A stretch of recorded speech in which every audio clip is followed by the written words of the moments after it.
పరిశ్రమపై ప్రభుత్వానికి చిత్తశుద్ధి ఉందా అన్నటువంటి ప్రధానంగా కూడా మన రాష్ట్ర జయబిందన పత్రికలో ఇవాళ ఉన్నటువంటి ఎందుకోసం వచ్చింది, ఇవాళ ఒంటరినై పోరాడి ఇవాళ ఉన్నటువంటి చిత్ర పరిశ్రమను తన కబంధ హస్తాల దగ్గర తీసుకొచ్చినటువంటి ఏకైక వ్యక్తి ఎవరంటే సీఎం రేవంత్ రెడ్డి. ఇవాళ ఉన్నటువంటి ఒక సినిమా హీరోను కలవడానికో లేకపోతే ఏమైనా చేయడానికో చాలా ఇబ్బంది పడేటువంటి నేపథ్యం ఉండే. కానీ ఇవాళ చిత్ర పరిశ్రమ మొత్తం ఇవాళ ఉన్నటువంటి నేపథ్యంలో కమాండ్ కంట్రోల్ రూమ్ దగ్గరకు వచ్చి ఇవాళ వాళ్ళు చేసేటువంటి నేపథ్యం మనం చూస్తున్నాం. ఇవాళ చిత్ర పరిశ్రమ ఎడిపోయిందంటే ఇవాళ పుష్ప 2 సినిమాతోని మొదలైనటువంటి చిత్ర పరిశ్రమ ఇవాళ మూకుమ్మడిగా ఇవాళ కలిసి ఇవాళ అభినందనలు చేసుకునే నేపథ్యం ఉంది. దానికి సంబంధించినటువంటి చిత్ర పరిశ్రమకు సంబంధించినటువంటి సినిమా హీరోలు, దర్శకులు, నిర్మాతలు, ప్రొడ్యూసర్లు, ఎడిటర్లు, ఇంకా వివిధ రకాలుగా మ్యూజిక్ డైరెక్టర్లు అనేక మంది కూడా పాల్గొన్నటువంటి సందర్భాలు కూడా మనం చూస్తున్నాం.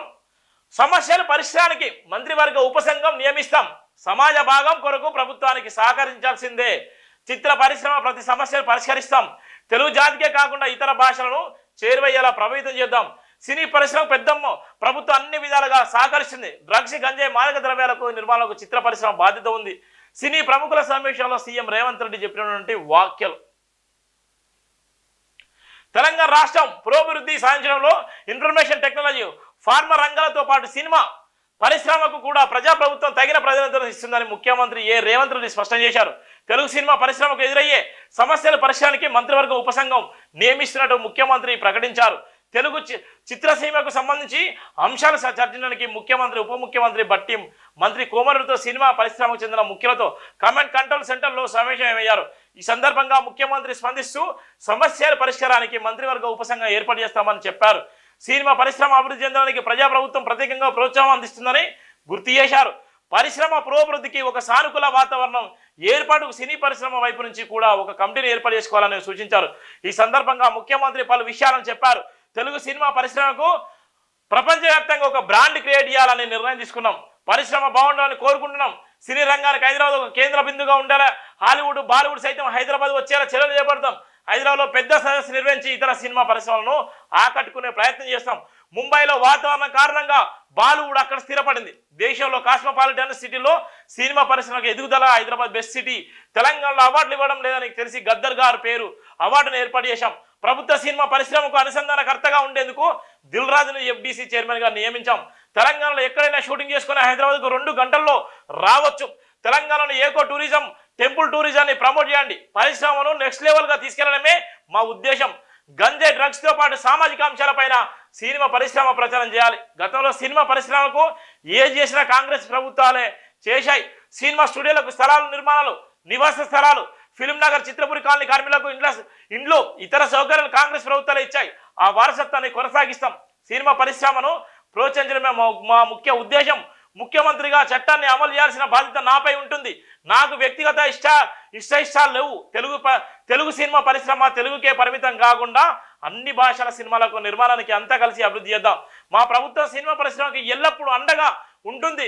సినిమా పరిశ్రమ కూడా తమ సామాజిక బాధ్యతను గుర్తుపెట్టుకోవాలి. ప్రభుత్వ కార్యక్రమంలో రాష్ట్ర అభివృద్ధిలో భాగస్వామ్యం కావాలి. ఈ సమావేశంలో Telangana film development corporation chairman Dil Raju, హోంశాఖ ముఖ్య కార్యదర్శి రవిగుప్తా, డీజీపీ జితేందర్, సినీ రంగానికి చెందిన నిర్మాతలు, దర్శకులు, నటులు పాల్గొన్నారు. సినీ పరిశ్రమకు చెందిన సురేష్ బాబు, కేఎల్ నారాయణ, మురళీమోహన్, రాఘవేందర్ రావు, కోటాల శివ, వెంకటేశ్వర్, నాగార్జున, అల్లారవింద్, త్రివిక్రమ్ పాటు పలువురు ప్రతినిధులు కూడా పాల్గొన్న నేపథ్యం కూడా మనం చూస్తున్నాం. ఎందుకోసం వీళ్ళందరూ కలిసిళ్ళు, ఎందుకోసం ఈ అంతా కలిసిళ్ళు అంటే ఇలా ఉన్నటువంటి పుష్ప 2 సినిమాలో జరిగినటువంటి వివాదము ఇలా సినిమా ఇండస్ట్రీని మొత్తం కదిలించింది.